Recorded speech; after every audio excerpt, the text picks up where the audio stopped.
Olá pessoal, sejam bem-vindos para mais um vídeo. Espero muito que vocês gostem, então vamos lá!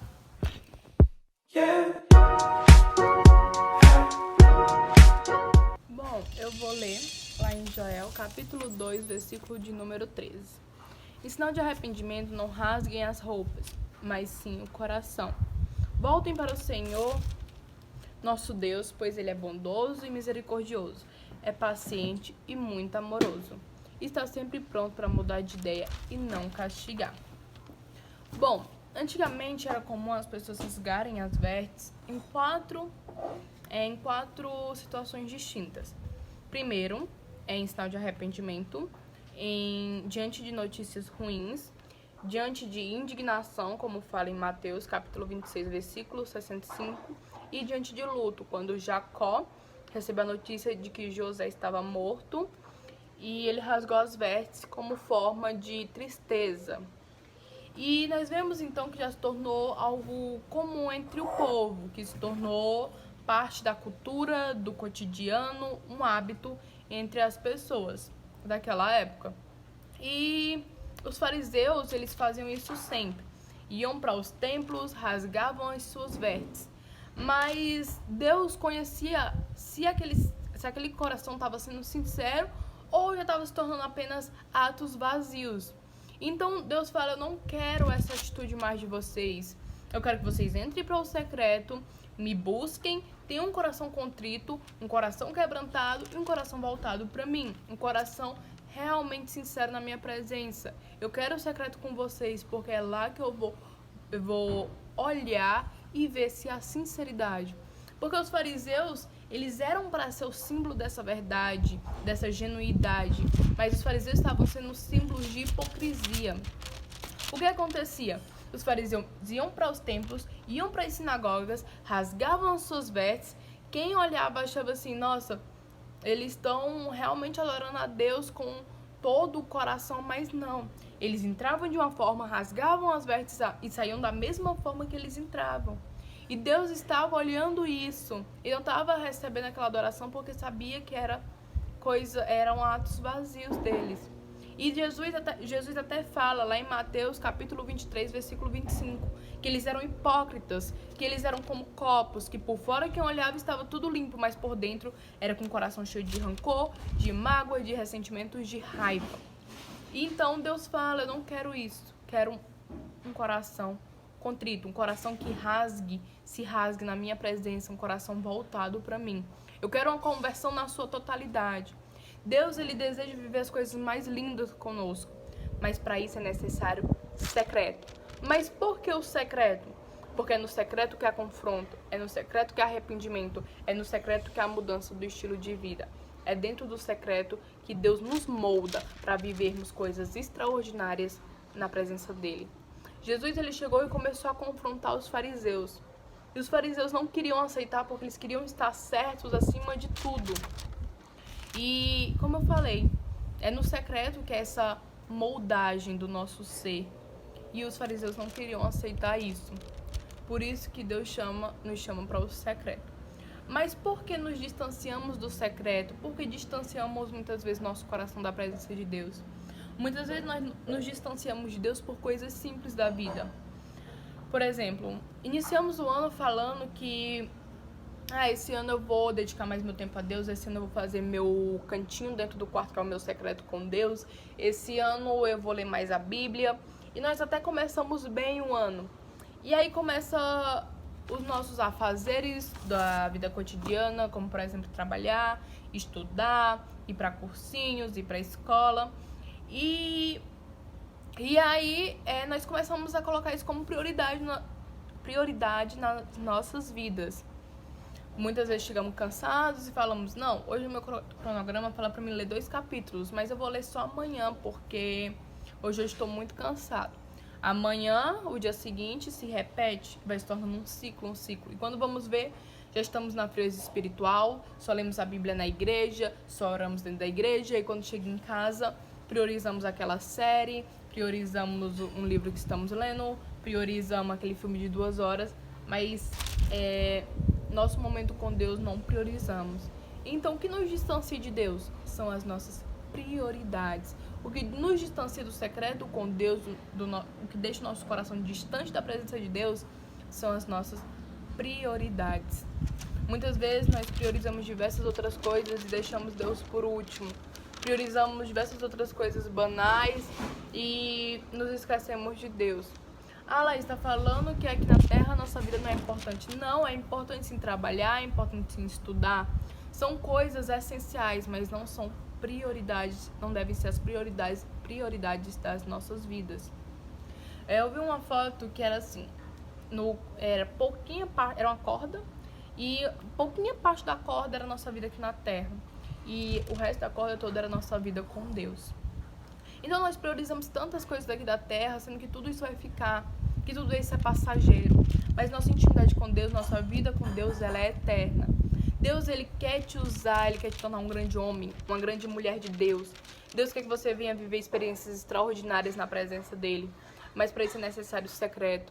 Deus quer te usar como instrumento transformador de vidas. Mas isso é necessário coração quebrantado, coração contrito, coração sensível à voz dEle, coração sensível à voz dEle, coração sensível a ouvir o que Ele tem para as nossas vidas. Deus, Ele não quer viver uma intimidade superficial conosco. Deus quer viver uma intimidade profunda. Deus quer te levar no profundo e te mostrar coisas maravilhosas da presença dEle. Deus não quer que nós venhamos nos basear nas experiências alheias. Ah, Jesus é isso na minha vida. Mas por que Jesus é isso para você? Porque o meu líder disse que Ele é. Não, Deus quer te mostrar coisas do mundo espiritual. Deus quer te mostrar coisas maravilhosas. Porque Deus é isso para você? Porque eu tive uma experiência com Ele esses dias e Ele me mostrou que era isso.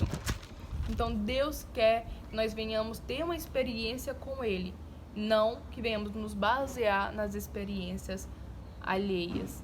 Deus tem muito para nossas vidas. Ele não deseja hoje te encher lá no culto e pronto, acabou. E só semana que vem agora. Não. Deus deseja te encher hoje no secreto, te encher hoje na igreja, para amanhã Ele te dar o dobro no secreto, o dobro dentro da igreja, depois te dar o triplo no secreto e o triplo dentro da igreja, e cada dia é uma experiência nova com Deus. Mas para isso é necessário oração no secreto. O mundo é sempre a mesma coisa, mas nossa intimidade com Deus vai nos revelando algo novo todos os dias. Mas para isso é necessário coração contrito, coração verdadeiro, coração sincero, coração voltado para Ele. Não um coração metade na terra, metade no céu. Deus quer um coração voltado 100% à presença dEle.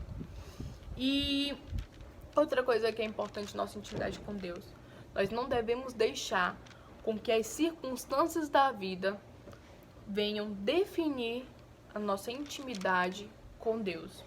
Muitas vezes nós passamos por diversos problemas, passamos por momentos ruins, passamos por adversidades e falamos assim, hoje eu não vou orar porque eu tô com o coração cheio de amargura, tô com o coração cheio de problemas, tô com o coração muito angustiado e triste. E nós deixamos muitas vezes de ler a Bíblia por causa que também nossa mente está um turbilhão de coisas, muitas preocupações, mas nossa intimidade com Deus, ela deve ser tão grande, mas tão grande, a ponto de que os problemas não venham nos distanciar da presença dEle, mas a ponto de os problemas serem uma alavanca para estarmos em constante intimidade com Ele. Nossa intimidade com Deus deve ser tão grande, a ponto de os problemas não serem capazes de nos distanciarmos dEle. Hoje o dia tá muito ruim. Ontem eu orei 10 minutos, hoje eu vou orar 20. Hoje foi pior do que ontem. Ontem eu orei 20, hoje eu vou orar 30. Então, independentemente das circunstâncias e dos problemas da vida, nós devemos ter sempre nossa intimidade com Deus como primeiro lugar, primeira coisa em nossas vidas e como a prioridade em nós. Porque é através das adversidades, é através dos problemas, é através das situações que Deus vê e conhece os verdadeiros adoradores. Nossa intimidade com Deus deve ser tão grande, mas tão grande, que no nosso falar, no nosso agir, no nosso andar, as pessoas venham ver algo diferente em nossas vidas. E nossa intimidade com Deus deve ser tão grande, a ponto de desejarmos, a ponto de querermos sair do trabalho para chegarmos em casa e falar com Ele, a ponto de sairmos da escola e chegar em casa e já querer falar com Ele. Então, quando eu era menor, eu amava ir comprar uma coisa na vendinha, porque eu tirava aquele momento para mim ir até a venda, ir até o comércio, né? E falar com Deus, conversar com Deus, falar para Deus o quanto eu amo a presença dele. Então nossa intimidade com Deus deve ser tão grande, a ponto de desejarmos que o turno do trabalho venha acabar e venhamos chegar logo dentro do carro para conversarmos com Deus. Nossa intimidade com Deus deve ser imensa, a ponto das pessoas verem algo diferente, sentirem paz ao conversar conosco. E um grande exemplo é o William Seymour. William Seymour foi o grande avivalista da Rua Azusa. William Seymour, ele viveu na época ele era filho de ex-escravos e ele viveu na época da segregação racial. William Seymour, ele tinha de tudo para ficar parado, tinha de tudo para não ter se tornado quem se tornou. Mas a intimidade dele, que ele tinha com Deus, era tão grande, mas tão grande, que na verdade isso foi uma alavanca para ele testemunhar, para ele ser um meio de Deus encher outras pessoas. A intimidade que ele tinha com Deus era tão grande que nada foi capaz de parar ele. A intimidade que ele tinha com Deus era tão grande que ele não deixou essa situação impedir com que ele falasse do amor de Deus para diversas outras pessoas.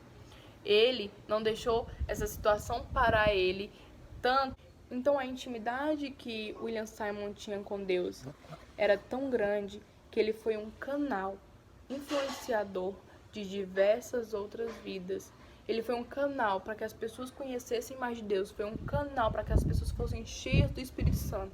William Seymour só tocava nas pessoas e as pessoas eram cheias. Então, Deus, ele quer te usar muito. Deus, ele quer te mostrar coisas maravilhosas. Deus, ele quer te levar a experiências lindas com ele. Deus quer te tornar um grande canal para essa geração. E Deus, ele quer te mostrar coisas maravilhosas do mundo espiritual, do reino dele. Mas para isso é necessário o secreto. Para isso é necessário um coração contrito. Para isso é necessário aceitarmos sermos moldados por Deus no secreto. Para isso é necessário um coração voltado 100% à presença dele. E eu te deixo duas perguntas. Temos tido um coração realmente sincero diante da presença de Deus? E quais têm sido nossas prioridades? Então, desejo uma ótima semana a todos e espero muito que tenham gostado. Então, é isso.